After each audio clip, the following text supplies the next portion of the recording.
இன்றைக்கி என்ன பார்க்க போகிறோம் அப்படின்னா அகெயின் ஒரு வெயிட் லாஸ் ரெசிபி தான். ஒன்றும் இல்லை, பம்கின் மஷ்ரூம் சூப். இதுக்கு ஒரு பாத்திரத்தில் பம்கினை க்யூபாக நறுக்கி போட்டுட்டு கொஞ்சம் மிளகு, சீரகம், உப்பு போட்டு நம்ம வேக வச்சுக்கலாம்.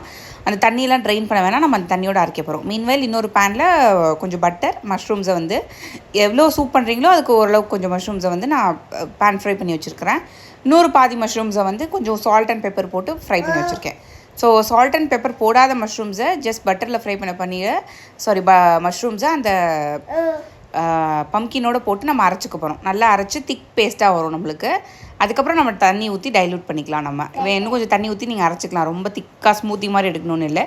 அரைச்சிட்டு அதுக்கப்புறம் நம்ம திரும்ப கொஞ்சம் பட்டர் போட்டு அந்த மிக்சரையும் போட்டு நல்லா தண்ணி ஊற்றி உங்களுக்கு எந்த கன்சிஸ்டன்சியில் சூப் வேணுமோ அந்தளவுக்கு நீங்கள் ரெடி பண்ணிக்கலாம். இப்போ இதில் நான் வந்து கொஞ்சம் கஸ்தூரி மேத்தி போட்டிருக்கிறேன் வாசனைக்காக. உங்களுக்கு உப்பு பத்தலை, பெப்பர் பத்தலை அப்படின்னா நீங்கள் தாராளமாக அதில் கரெக்ட் பண்ணிக்கலாம் சீசனிங்கை. இப்போ நம்ம அந்த சூப்பை அசம்பிள் பண்ண போகிறோம். ஏற்கனவே கொஞ்சம் தனியாக ஃப்ரை பண்ணி வச்சுருந்தோம் இல்லையா மஷ்ரூம், அதை பாட்டமில் போட்டுட்டு நீங்கள் சூப்லேயும் போடலாம். பட் எனக்கு பர்சனலாக இப்படி சாப்பிட்றது தான் பிடிக்கும், கொஞ்சம் க்ரன்ச்சியாக இருக்கும் அப்படின்னு.